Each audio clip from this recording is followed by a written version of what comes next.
بسم اللہ الرحمن الرحیم۔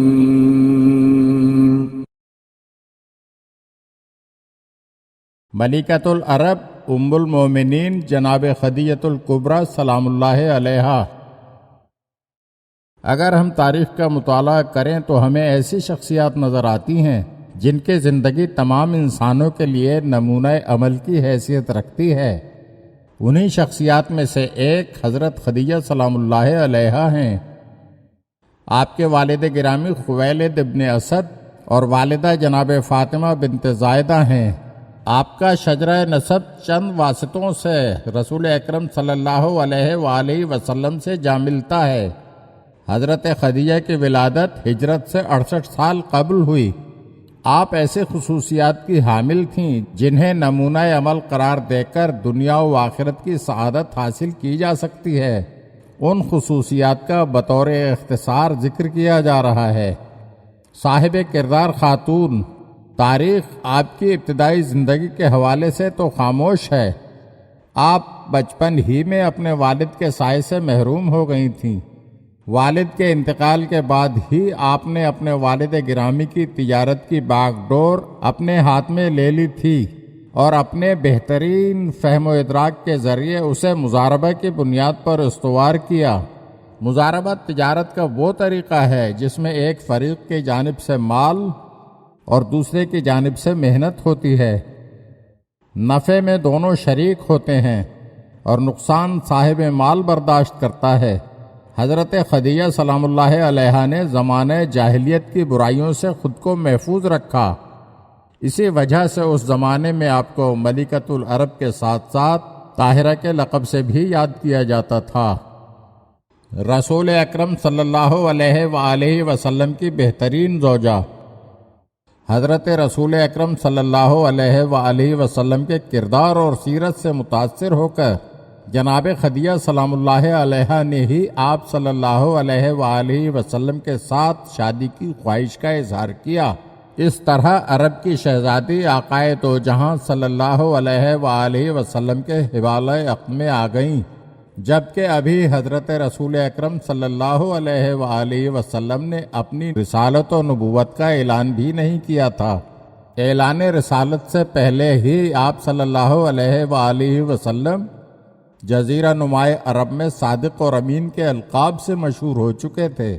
جناب خدیجہ سلام اللہ علیہا کو یہ شرف حاصل ہے کہ جب تک آپ زندہ رہیں پیغمبر اکرم صلی اللہ علیہ وآلہ وسلم نے دوسری شادی نہیں کی۔ صاحب فضیلت شخصیت رسول اکرم صلی اللہ علیہ وآلہ وسلم نے متعدد حدیثوں میں آپ کی فضیلت کو بیان فرمایا ہے، جو اس بات کی دلیل ہے کہ آپ کس قدر صاحب فضیلت ہیں۔ حضور اکرم صلی اللہ علیہ وآلہ وسلم فرماتے ہیں کہ کائنات کی بہترین خواتین مریم بنت عمران، آسیہ بنت مزاحم، خدیجہ بنت خویلد اور فاطمہ بنت محمد صلی اللہ علیہ وآلہ وسلم ہیں۔ ایک اور حدیث میں آپ کو جنتی خواتین میں سے شمار کیا ہے۔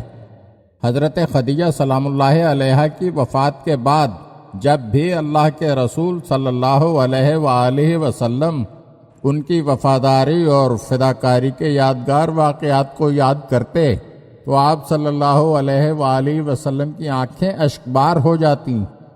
روایات میں ہے کہ ایک دن حضرت رسول خدا صلی اللہ علیہ وآلہ وسلم کے سامنے حضرت خدیجہ کا ذکر آیا تو آپ صلی اللہ علیہ وآلہ وسلم کی آنکھوں میں آنسو بھر آئے۔ یہ دیکھ کر حضرت عائشہ نے کہا، آپ کیوں اشک بہا رہے ہیں؟ کیا آپ کو قبیلہ اسد سے تعلق رکھنے والی ایک گندمی رنگ کی بوڑھی عورت کے لیے اشک بہانے چاہیے؟ رسول خدا صلی اللہ علیہ وآلہ وسلم نے اس کے جواب میں فرمایا، انہوں نے اس وقت میری تصدیق کی جب تم لوگوں نے مجھے جھٹلایا، اور جب تم لوگ کافر تھے تو وہ مجھ پر ایمان لائیں، اور وہ میری اولاد کو دنیا میں لائیں جبکہ تم بانجھ ہو۔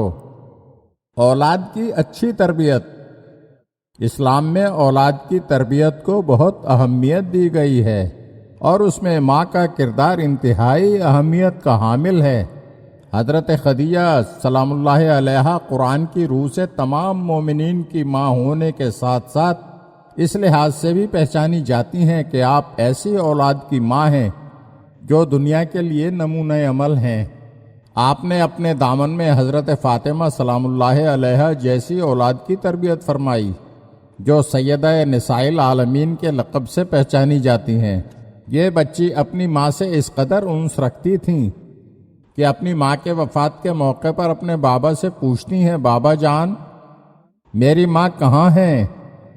اس وقت حضرت جبرائیل علیہ السلام نازل ہوئے اور فرمایا، یا رسول اللہ، اللہ تعالیٰ فرماتا ہے فاطمہ کو میرا سلام دیجئے اور بتا دیجئے کہ ان کی ماں حضرت خدیجہ جناب آسیہ و مریم کے ساتھ جنت میں زندگی گزار رہی ہیں۔ ائمہ معصومین علیہم السلام ایسی ماں پر ہمیشہ ناز فرماتے تھے۔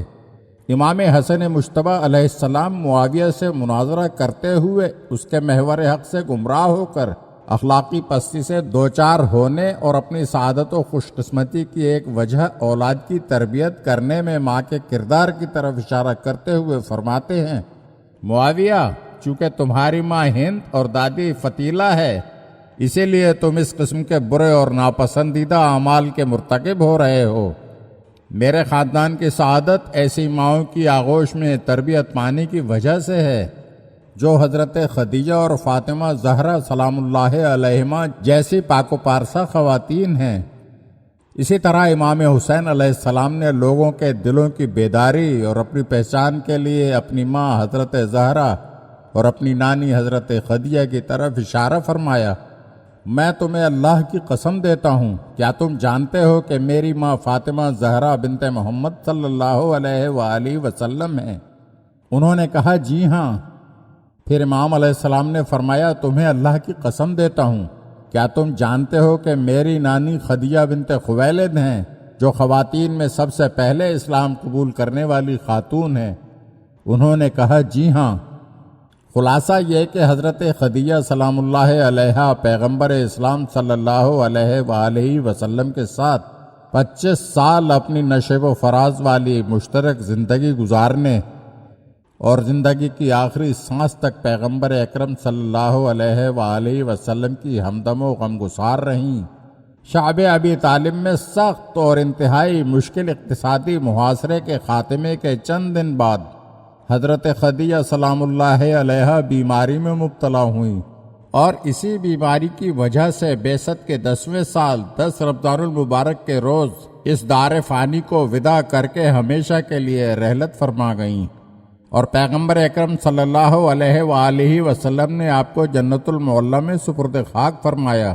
حضرت خدیجہ سلام اللہ علیہا کی وفات سے رسول خدا صلی اللہ علیہ وآلہ وسلم کے غم و اندوہ میں ایک سنگین غم کا اضافہ ہوا، کیونکہ نگہبان رسالت، مضبوط پشت پناہ اور شفیق چچا جناب ابو طالب علیہ السلام کی وفات کو ابھی چند دن ہی گزرے تھے۔ اسی لیے اس سال کا نام رسول اکرم صلی اللہ علیہ وآلہ وسلم نے عام الحزن یعنی غم و اندوہ کا سال رکھ دیا۔ اگر آپ ہمارے چینل کی نئی ویڈیوز دیکھنا چاہتے ہیں تو ہمارے چینل کو سبسکرائب کریں اور گھنٹی کے بٹن کو دبائیے تاکہ ہر آنے والی ویڈیو آپ کو جلد موصول ہو سکے، اور ہاں، لائک اور شیئر ضرور کیجیے اور اپنے قیمتی کمنٹ سے ہمیں آگاہ کیجیے۔ شکریہ۔